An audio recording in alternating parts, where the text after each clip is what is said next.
Dios le bendiga, mis amados, amén. Agradecidos al Señor por tener la oportunidad de compartir siempre la palabra del Señor, y espero en Dios que cada uno de nosotros haya reflexionado en esta semana. La semana pasada tuvimos el tema multitud o discípulos, ¿no? En esta noche vamos a continuar ahí mismo en el libro de Lucas, capítulo 14, y vamos a hacer los versos subsiguientes, los que continúan a partir del 25 al 33. Vamos a dejar los dos últimos versículos para el próximo martes. Amén, ¿ya se ubicaron? Lucas 14, del 25 al 33. Dice así la palabra del Señor: grandes multitudes acompañaban a Jesús, y él, volviéndose, les dijo: si alguno quiere venir a mí y no aborrece a su padre y madre, a su mujer e hijos, a sus hermanos y hermanas, y aún hasta su propia vida, no puede ser mi discípulo. El que no carga su cruz y me sigue, no puede ser mi discípulo. ¿Por qué? ¿Quién de ustedes, deseando edificar una torre, no se sienta primero y calcula el costo para ver si tiene lo suficiente para terminarla? No sea que cuando haya echado los cimientos y no pueda terminar, todos los que lo vean comiencen a burlarse de él, diciendo: este hombre comenzó a edificar y no pudo terminar. ¿O qué rey, cuando sale al encuentro de otro rey para la batalla, no se sienta primero y delibera si con 10,000 hombres es bastante fuerte para enfrentarse al que viene contra él con 20,000? Y si no, cuando el otro todavía está lejos, le envía una delegación y pide condiciones de paz. Así pues, cualquiera de ustedes que no renuncie a todas sus posesiones no puede ser mi discípulo. Padre, estamos en esta noche aquí delante de tu presencia. Oh Dios, hay un desafío tremendo, y muchos de nosotros al mirar cuestionamos y preguntamos y decimos: quizás no somos tus discípulos ni seguidores tuyos, pero sabemos que esto no es obra humana, Señor. Sabemos que tú mismo lo has dicho en tu palabra muchas veces, que no es con espada ni con ejército, sino con tu espíritu. Pero al mismo tiempo, Señor, tú nos dices en tu palabra que tú has venido a salvarnos y a librarnos de todas aquellas cosas que nosotros en nuestra propia naturaleza no podíamos. Háblanos en esta noche, Señor. Ayúdanos, Jesús. En el nombre de tu Hijo Jesucristo, te daremos a ti toda la gloria, la honra, porque es tuya. Toma del carbón encendido de tu altar y pásalo por mis labios. Amén. Dios le bendiga, mis amados. Tomen asiento. Un tema desafiante. Vimos la semana pasada que Jesús vio que grandes, no pocas, sino grandes multitudes. Y para que entiendan la magnitud de las multitudes, pueden ustedes mirar el capítulo 9 de Lucas, nomás retrocediendo, y ahí van a ver que él alimenta ¿a cuántos? A 5,000. Ahí también, si ustedes ven el capítulo 9, para hacer un recordaris de lo que hemos estado viendo, ¿no? En el capítulo 9 de Lucas, está claramente, ¿verdad?, que el Señor en todo su proceso dice: y habiendo reunido a sus 12 discípulos, les dio poder y autoridad sobre todos los demonios y para sanar toda enfermedad, y los envió a predicar el reino de Dios y a sanar a los enfermos. Y si vemos más adelante, seguimos ahí, dice claramente, y el verso 10, y vueltos los apóstoles le contaron todo lo que habían hecho. Y tomándolos, se retiró aparte a un lugar desierto de la ciudad llamada Betsaida, y cuando la gente lo supo, le siguió. Y él les recibió, y les hablaba del reino de Dios, y sanaba a los que necesitaban ser curados. Pero el día comenzaba a declinar, y acercándose los 12 le dijeron: despide a la gente, para que vayan a las aldeas, a los campos de alrededores y se alojen y encuentren alimentos, porque aquí estamos en un lugar desierto. Y él le dijo, dadles vosotros de comer. Y entonces le dijeron, tenemos más que 5 panes y 2 peces, y a no ser que vayamos nosotros a comprar alimentos para toda esta multitud. Y eran como ¿cuánto? Como 5.000 hombres. Cuando dice 5.000 hombres, quiere decir que los niños y las mujeres no eran contados. Pero había mujeres y niños también. Entonces, cuando vemos acá en Lucas, y ahora viniendo a nuestro pasaje que estamos estudiando, ¿verdad? 14, cuando dice grandes multitudes, no se piensen solo en cientos, piensen en miles, ¿ok?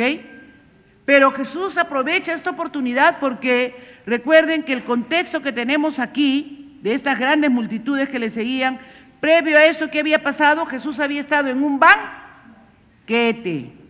Y en ese banquete los había desafiado a ellos, los había confrontado, ¿no? Señalándoles que ellos le seguían solo ¿por qué? Por los beneficios. Buscando primeros lugares, buscando, ¿verdad?, sus propios intereses. Y les habla de la gran cena que su padre había hecho.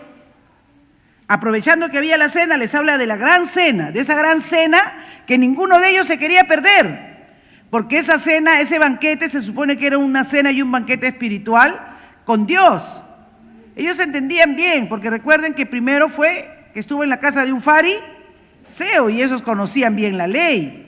Y luego estuvo con gente importante en la casa de ese fariseo sentado en ese banquete. Pero él les narra el banquete de su padre y les revela, ¿qué les revela cuando les narra el banquete de su padre? Que todos los que él había llamado, ¿qué habían presentado? Excusas, excusas, excusas y excusas.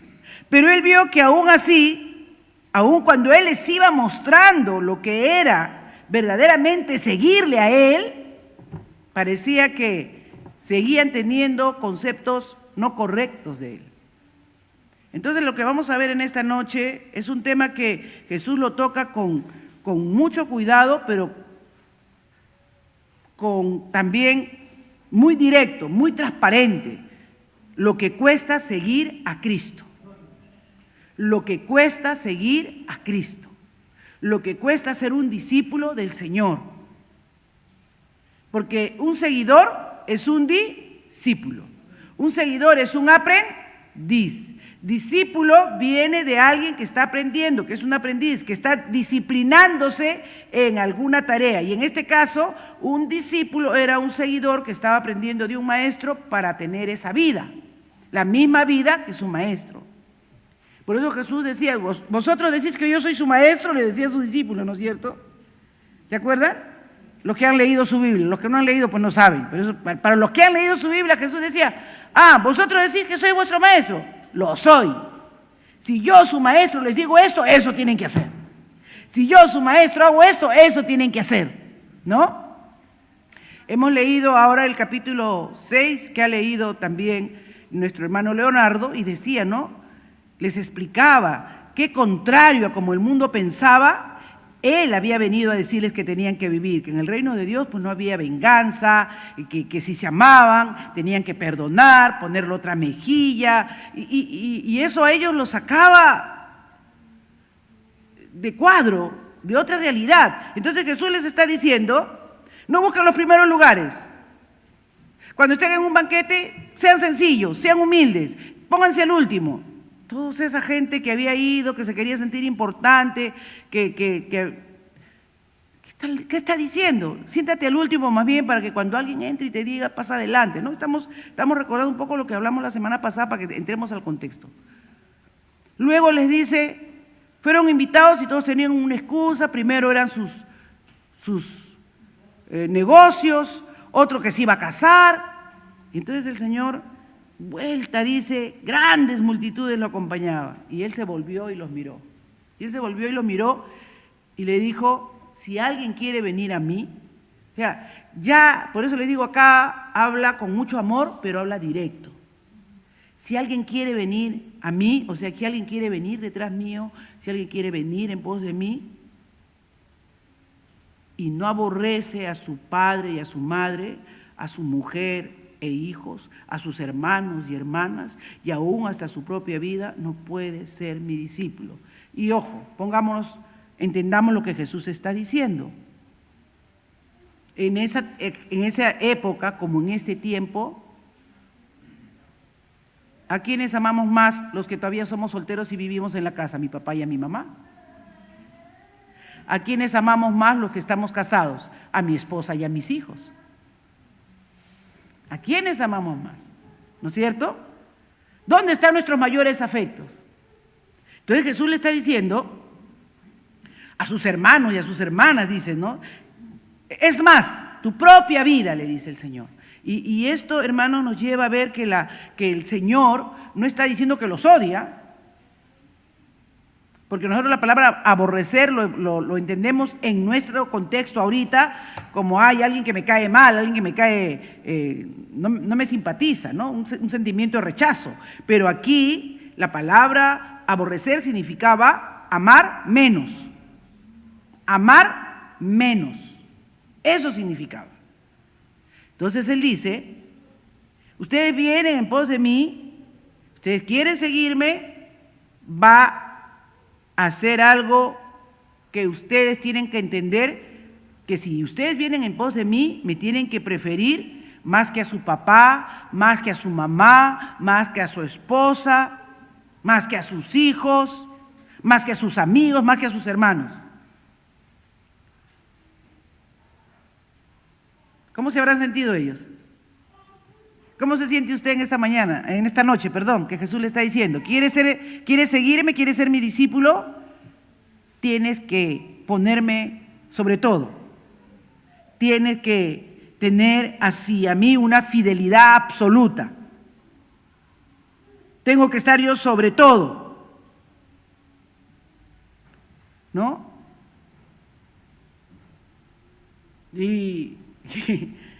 Así que uno dice, no, pero Jesús, te están siguiendo, deberías darles cierto ánimo, cierto aliento.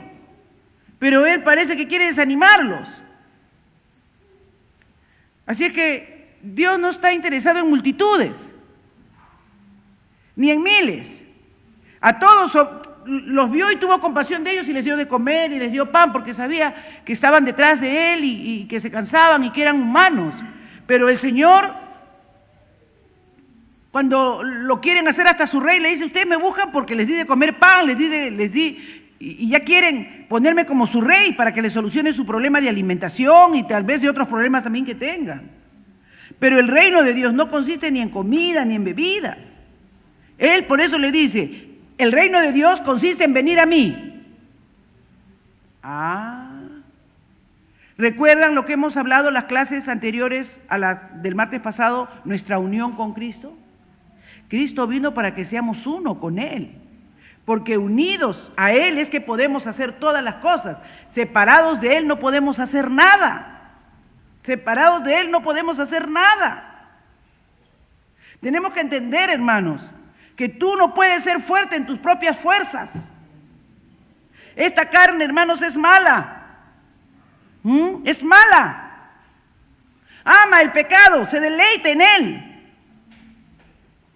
Por eso Juan dice en sus epístolas, yo los felicito, hijitos míos, porque habéis vencido al mundo, a la carne y al diablo. O sea, son cosas que están ahí para destruirnos y para aferrarnos a este mundo. Y entonces él, cuando los mira y ve que quieren ir detrás de él, le dice, no me puedes seguir, porque tienen que pensarlo bien. Miren lo que dice Lucas 9:59. Yo estaba comparando, el domingo me tocó predicar allá en Caraballo y les compartí Lucas 9, ¿no? Entonces, la gente cuando iba detrás de él, dice que el Señor le dijo, yendo ellos, uno le dijo, en Lucas 9:57, el 59 me interesa, pero miren, en el camino dijo, Señor, te seguiré a donde quiera que vayas. Imagínense, ve que sana a un leproso, ve que da vista a los ciegos, alimenta a la multitud, alimenta a 5,000 personas, comen hasta saciarse, sobra, recogen en canastas. Oye, lo siguen. Y uno se acerca a todo queriendo comprometerse, Señor, a donde quiera que vayas, yo soy contigo a todo terreno. Y Jesús lo mira y el verso 58, y le dijo Jesús, las zorras tienen guaridas y las aves de los cielos nidos, mas el Hijo del Hombre no tiene dónde recostar la cabeza. Si estás creyendo que conmigo vas a estar más seguro, te quiero decir que conmigo no busques comodidad ni seguridad en el sentido en que tú lo estás queriendo. ¿Por qué? Porque ¿qué dijo Jesús? Mi reino no es de este mundo. Hasta los zorros tienen guaridas y las aves tienen nidos. Pero él siempre estaba en casa de algún amigo. Nunca lo llevó ni siquiera a la casa de María, porque sabía que era la casa de sus hermanos. Él andaba y donde llegaba la noche, ahí recostaba su cabeza. Entonces cuando vio a esa gente, esa multitud que le dijo, Señor, te seguiré donde quiera, de frente los confrontó. Y dijo a otro, y dijo a otros, sígueme. Y él le dijo, miren, cuando el Señor lo invita, miren lo que le dice, Señor, déjame que primero vaya y entierre a mi padre. Déjame que primero vaya y entierre a mi padre. Y tú puedes decir, ay hermana, pero claro, tiene que dejarlo, no se va a ir sin enterrar a su papá. Es que su papá no se había muerto.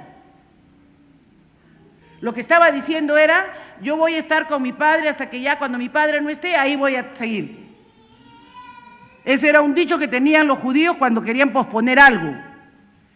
Oye, pero hay que hacer tal cosa. No, ya, más adelante, cuando entierre a mi padre, cuando ya yo me sienta sin carga, sin responsabilidad. No era que su papá se había muerto en ese momento. Por eso dice el Señor, ¿ahora entienden por qué le dice el costo del discipulado? Ah, ¿me quieres seguir? Si no me amas más que a tu papá, que a tu mamá, porque si no, no lo vas a querer dejar, pues vas a querer quedarte con ellos hasta enterrarlos. Siempre vas a tener un motivo, no, que yo uy, sí, hermano, las misiones, la obra del Señor, sí, pero es que yo tengo carga con mi papá, yo todavía, tengo que ayudarlos, ellos me han educado. Mira, hermano, Jesús es fuerte con esto. Porque ya sabía, porque a este Jesús lo invitó, a otro le dije, sígueme, ¿no? Que de repente lo vio más entusiasmado ahí, como más leal, más pegadito. Y le dijo, déjame que primero vaya y entierre a mi padre. Mis afectos naturales, mis afectos fraternales. Cuando el Señor te llama, hermano, la respuesta tiene que ser inmediata. Y tienes que decirle, aquí estoy, Señor, ¿cómo lo vas a hacer? No sé. Pero te encomiendo a mi papá y a mi mamá, porque ellos van a necesitar, yo ya no voy a estar. Hermanos, si Dios es fiel. Dice que para alimentar a Elías movió a unos cuervos y lo alimentó mejor. O sea, nunca lo que tú puedes dar va a ser mejor de lo que Dios puede dar. Entonces, ya el Señor sabía por qué confrontó. ¿Se dan cuenta? Ahora cuando vamos al 14 entendemos mejor por qué los confrontó, por qué les dijo, si no me amas más, no va a ser tan fácil, ¿no? Tienes que dejarlo todo, porque si no, después viene. Entonces el Señor le dice que Jesús exige una entrega, hermanos, un compromiso con Él que tiene que ir más allá de las emociones, más allá de los entusiasmos, y por lo contrario tiene que moverte un sentimiento que supera todo, todo. Yo estaba antes, mientras repasaba, porque tenía las notas, ahora entendí mejor cuando Jesús le dice a Pedro, ¿me amas? ¿Me amas, Pedro? Más que estos. Vamos a Juan 21, 15 y 16.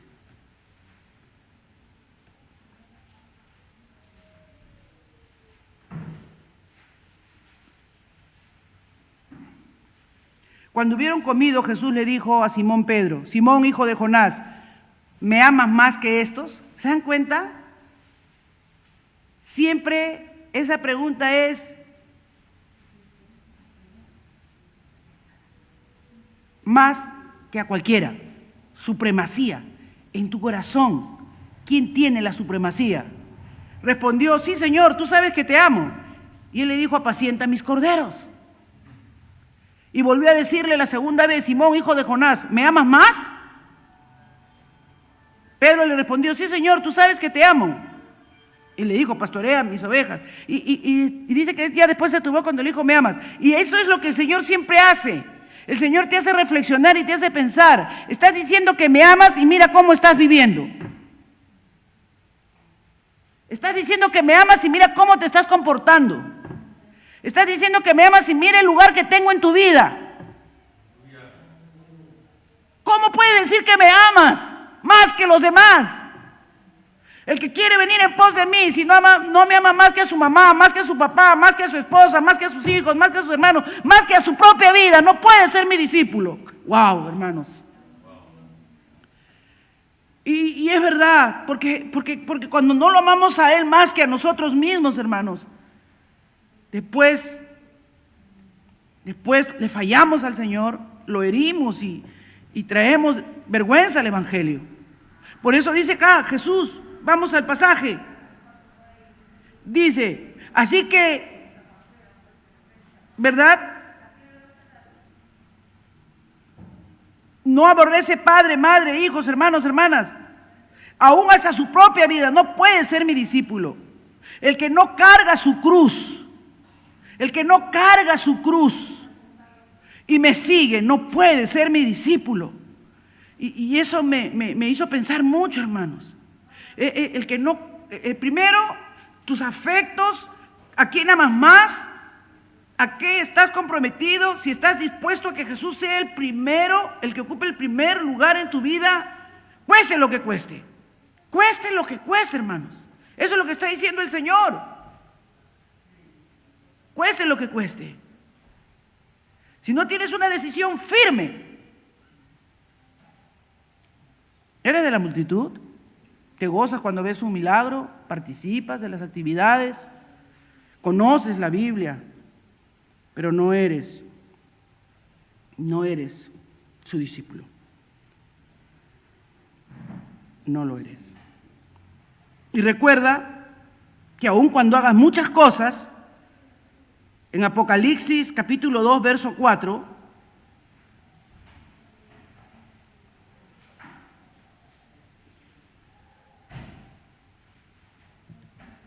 pero tengo contra ti que has dejado tu primer amor.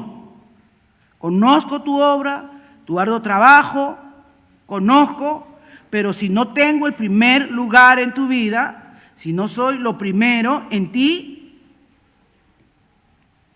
ten cuidado, dice el Señor. Ten cuidado, arrepiéntete.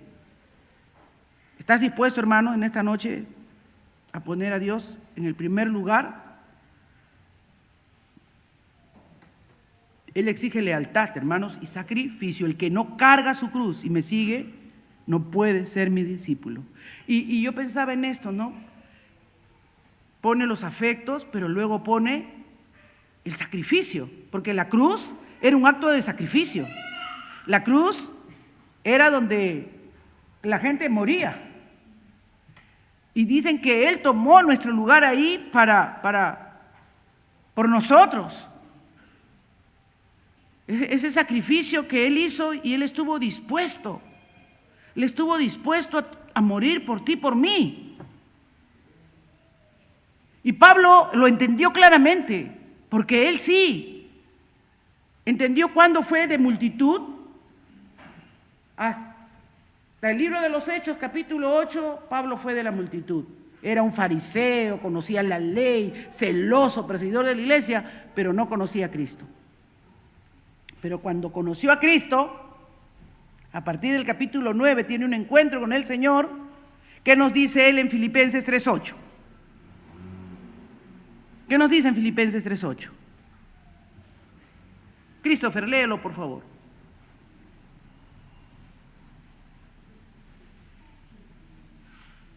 Filipenses 3:8. Y ciertamente aún estimo todas las cosas como pérdida por la excelencia del conocimiento de Cristo Jesús, mi Señor, por amor del cual lo he perdido todo y lo tengo por basura para ganar a Cristo. Amén, gracias. Él estuvo dispuesto a llevar su cruz. Amén. A ser vituperado dentro de sus colegas fariseos, a ser quitado de la lista de los más renombrados de Jerusalén, porque decían que él iba a ser el futuro Gamaliel de Jerusalén. Él todo lo tuvo por basura. Por eso dice acá, el que no deja todos sus afectos, todos sus seres más queridos, y me pone a mí en el primer lugar, y me centra a mí en la posición correcta en su vida, no puede ser mi discípulo, porque no está dispuesto a renunciar. Quiere aún su comodidad, quiere los beneficios de los que le dan los placeres, quiere aún las cosas que le traen su propia satisfacción a su carne. Pero dice el Señor que el que quiere venir en pos de Él tiene que cargar su cruz, tiene que cargar la negación, tiene que cargar, ¿verdad?, el sufrimiento que le toque, tiene que renunciar, tiene que aceptar esa tarea difícil que Dios le puede dar. Hay una pregunta que me gustó mucho que dice, ¿qué cruz estás evitando cargar por seguir a Cristo?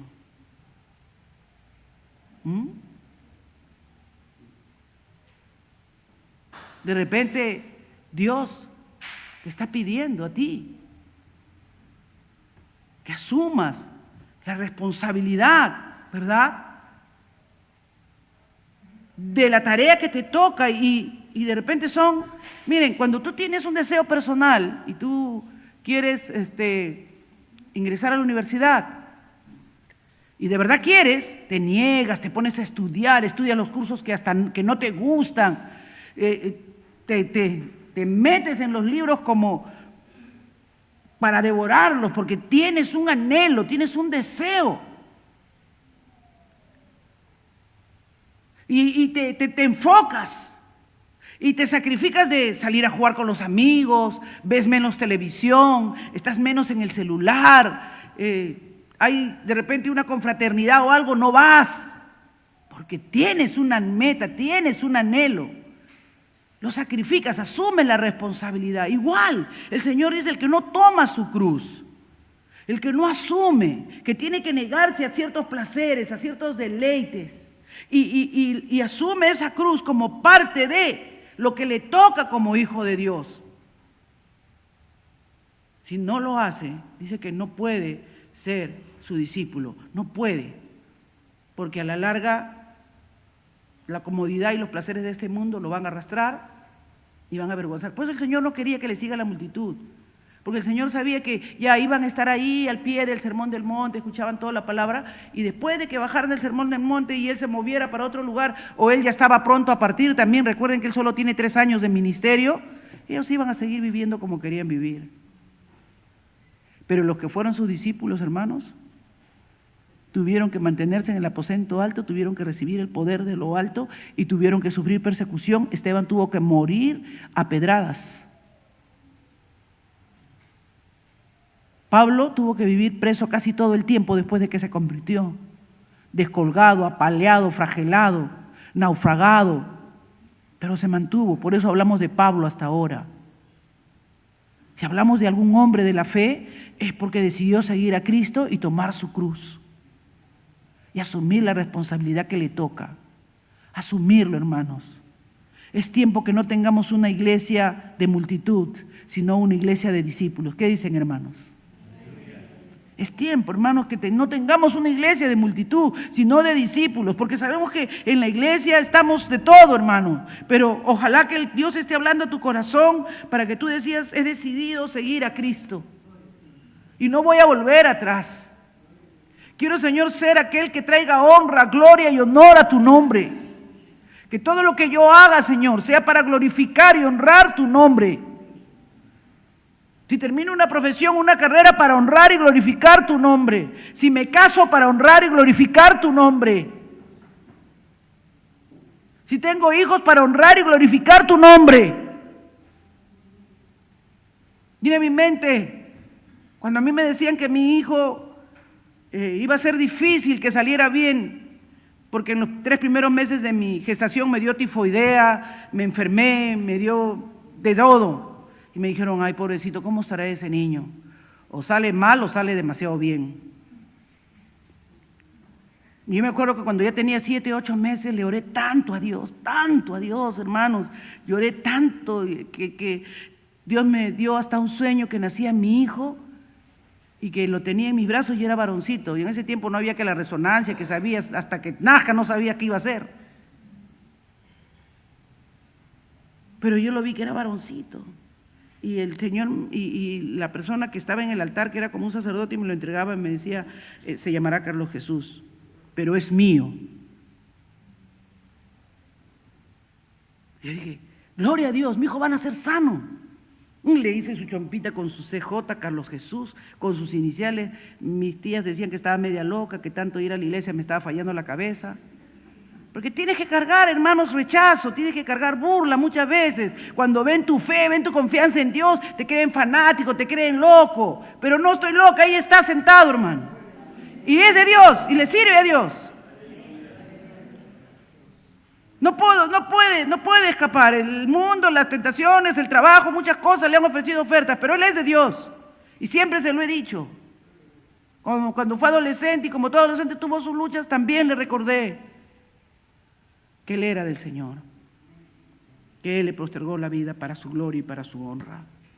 Pero tenemos que tomar esa cruz que implica renuncia, esa cruz que implica no comodidad, no placeres terrenales.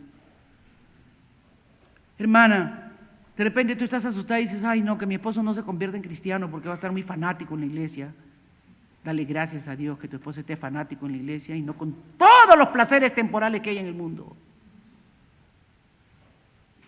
Había un misionero que se llamaba Arcelio Valentín, un siervo de Dios tremendo, hermanos. Un hombre que era puertorriqueño pero parecía español por su forma de hablar. Se veía que cuando había sido joven debía haber sido muy apuesto. Dice que su esposa, Jero, le decía, era bien. Ay, tú vives en la iglesia nomás, vives para la iglesia nomás. Y él dice que un día cuando él estaba así, que le quería turbar y él ya se iba a ir para el culto, se volteó y le dijo, ay, Jero, si tú supieras que tienes que dar gracias a Dios, porque yo amo a Dios sobre todas las cosas. Si no, de repente ni esposo tendrías ahora. Porque por amor a Dios tú puedes encontrar un hombre fiel. Por amor a Dios tú puedes encontrar una mujer fiel. ¿Por qué no pecó José? Por temor a Dios. Amén. Porque eso no pecó José.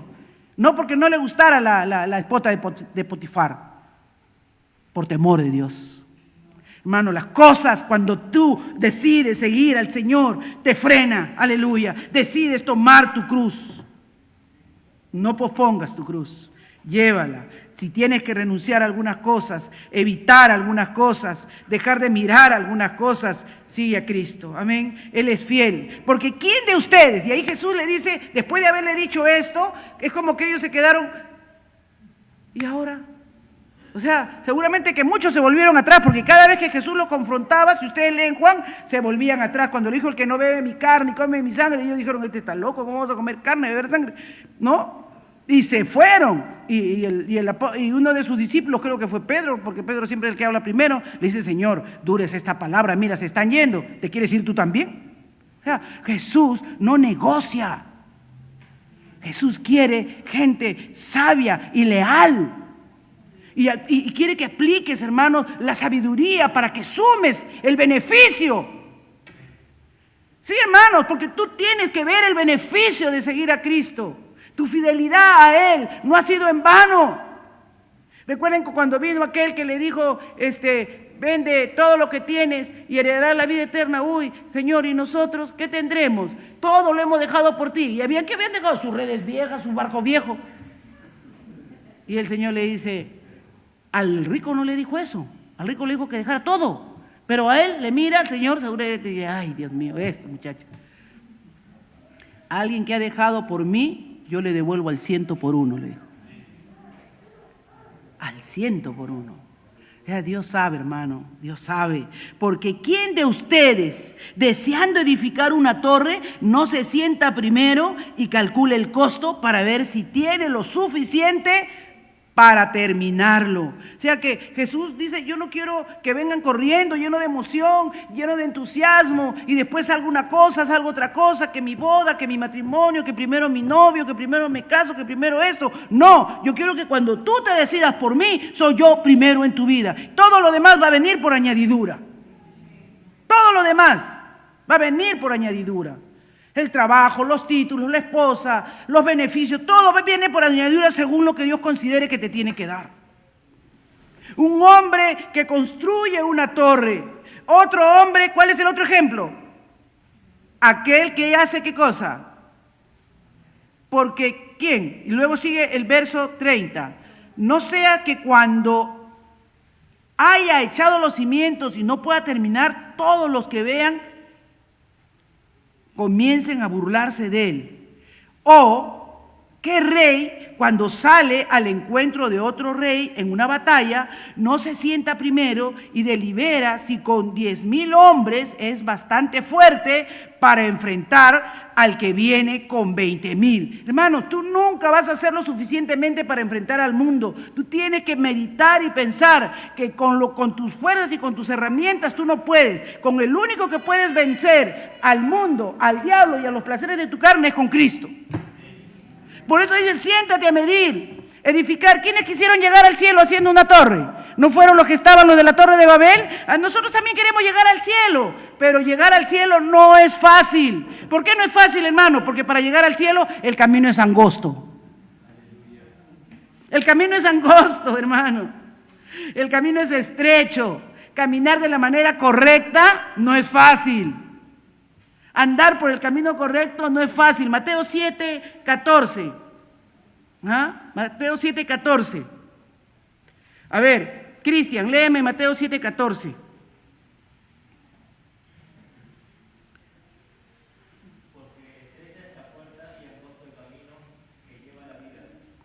Ajá.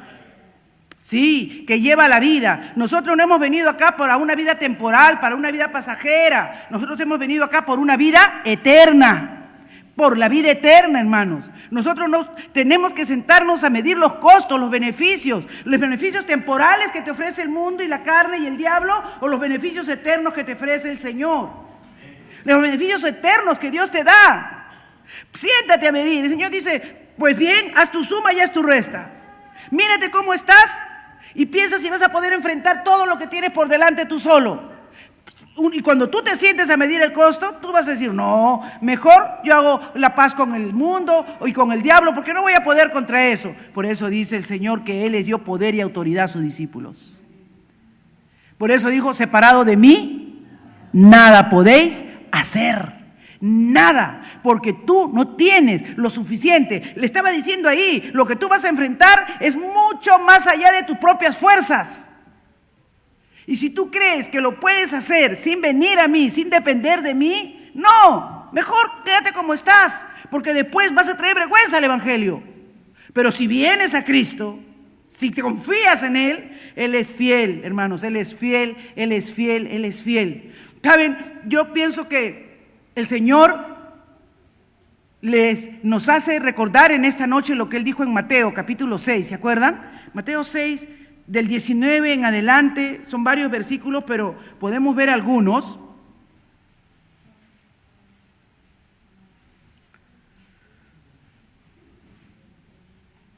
Dice, no os hagáis tesoros en la tierra. Cuando dice, no os hagáis tesoros, porque seguramente cuando el hijo se sienten a medir el costo, no, Dios quiere que uses tu capacidad reflexiva para entender y enfocarte, porque Él debería tener en mente estos pasajes que les dijo, ¿no? No os hagáis tesoros en la tierra, donde la polilla y el orín corrompen, donde ladrones minan y hurtan. Minan y hurtan. Hay veces, hermanos, que la gente vive trabajando con tanta desesperación ahora, en este tiempo tan malo, hermanos. Ser pobre es mejor que tener dinero, porque te secuestran, te piden soborno. Si tienes una pequeña empresa, tienes que pagar cupo. Dicen que les estaban pidiendo cupos hasta los que cargan en la parada no hay esos cargadores, son esos destiladores que le dicen, hasta ellos les pedían su cupo, pobres hombres. Estamos y el Señor dice, no, acá todos ladrones minan y hurtan, sino haceos tesoros en el cielo. Por eso dice, ¿quieres edificar una torre para el cielo?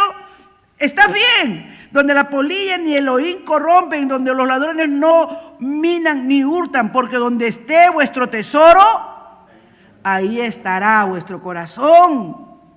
¿Dónde está nuestro corazón, hermanos? ¿Enfocados en las cosas transitorias, en las cosas que pasan o en el Señor?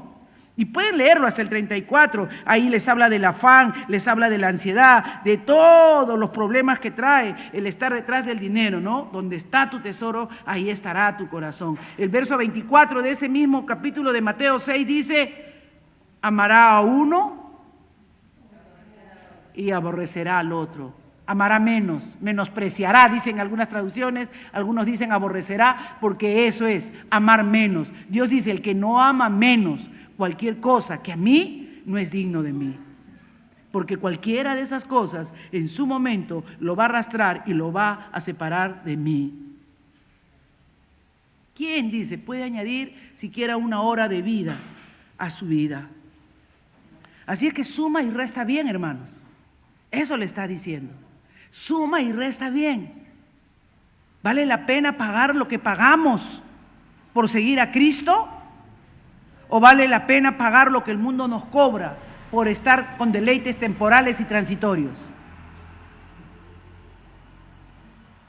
¿Qué te va a regalar el mundo? Jesús te va a dar vida eterna.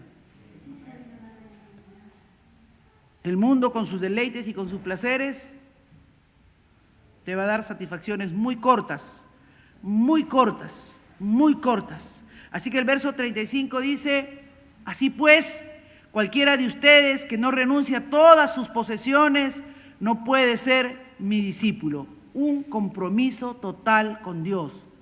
No te guíes por la carne, hermanos, sino por el Espíritu. Amén. Ahí en Romanos, y con esto vamos a terminar, capítulo 8.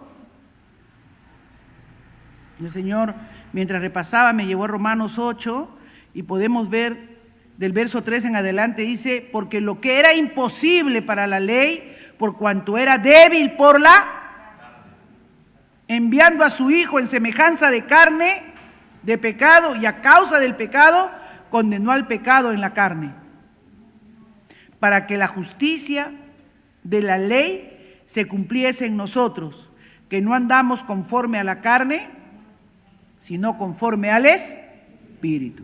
Los que deciden seguir a Cristo, hermanos, ya no son gobernados por la carne, ya no los gobierna el pecado, ya no los gobierna su ego, ya no tienen esa autosuficiencia, sino que se reconocen necesitados de Dios. El Señor dijo, el que quiere venir en pos de mí, lo primero que tiene que hacer es negarse a sí mismo, es aceptar que va a asumir responsabilidades serias conmigo y que tiene que llevar su cruz cada día, su lucha de cada día, su combate de cada día, su renuncia de cada día. Pero si anda conforme al Espíritu, va a traer vida y paz. Miren lo que dice el verso 6 ahí de Romanos 8:6. Porque el ocuparse de la carne es muerte. Ocuparte de la carne, de los deleites temporales, te va a arrastrar a muchas complacencias y después vas a estar triste. Pero el ocuparse del Espíritu es vida y paz. Yo he venido para que tengan vida y vida en abundancia. Cuando se volvió y miró, vio que ellos querían muchas cosas. Y le dijo, no, siéntense y reflexionen qué es lo que verdaderamente quieren. Y eso nos está diciendo el Señor en estos días a la iglesia, a mí en lo personal. Amén.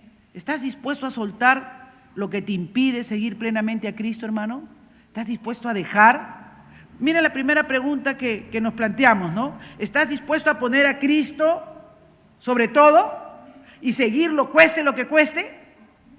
Esa es la primera pregunta que nos hemos respondido. Y la segunda es, ¿qué cruz debes cargar y la estás evitando para no seguir a Cristo? Y esta tercera me gusta. ¿Estás dispuesto a soltar lo que te impide seguirle plenamente? Sí, de repente eres de la multitud, de los que están ahí detrás del Señor, milagros, señales y prodigios. ¿Pero quieres ser su discípulo? ¿Quieres seguirle plenamente? ¿Quieres disfrutar de Él? ¿Quieres tener su fuerza contra las tentaciones de la carne? ¿Quieres ser aquella persona de verdad que puede llegar a la presencia del Padre, que puede edificar para arriba, que puede enfrentar, aun cuando vengan doblemente poderosos contra Él? Eso hizo David. Tú vienes a mí con lanza, con jabalina, con tu tamañazo. Yo vengo en el nombre del Señor, yo no vengo en mis fuerzas.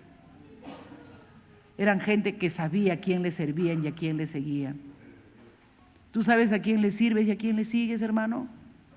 ¿Sabes a quién le has venido a seguir? Respondámonos esas preguntas. Terminaremos este tema la próxima semana con la ayuda del Señor. Amén. Estén orando por mí, yo estaré orando por ustedes. Un discípulo, hermanos, está dispuesto a no escatimar nada por ser como su maestro. El Jesús les dijo, imítenme a mí, habéis visto lo que yo he hecho. Juan 13, 15.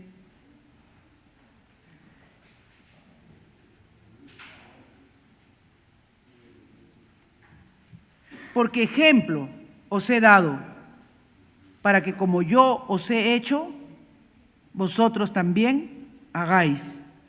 De cierto os digo, el siervo no es mayor que su Señor, ni el enviado es mayor que el que lo envía. Así es que Él nos ha dado ejemplo, hermanos. Cada día medita en los evangelios. Cada día, ahora que estoy leyendo Lucas, me vuelvo a deleitar en el discipulado, vuelvo a entrar y vuelvo a mirar cosas que nunca debemos dejar de repasar. Él es nuestro ejemplo, Él es nuestro modelo. No podemos en nuestras propias fuerzas. Lo que se nos viene encima, dice Jesús, va a ser más fuerte. Lo que queremos edificar y levantar no tiene que ver con esfuerzo humano, porque vamos a llegar al cielo y no vamos a llegar construyendo con nuestros propios recursos. Con tus propios recursos no, solo con los recursos que Él nos provee, el poder y su fuerza. Padre, yo te doy gracias en esta hora. Yo te doy gracias porque tú eres bueno, Señor, porque tú nos hablas con claridad. Tú quieres vivir una vida diferente, una vida donde tu carne no te domine, donde tus pasiones no te dominen, donde no estés fallando siempre a quienes amas. No estés siendo egoísta, no te esté ganando tu yo. Tú quieres ser alguien que no quiere traer tristeza ni dolor a tus seres queridos. No puedes hacerlo tú solo.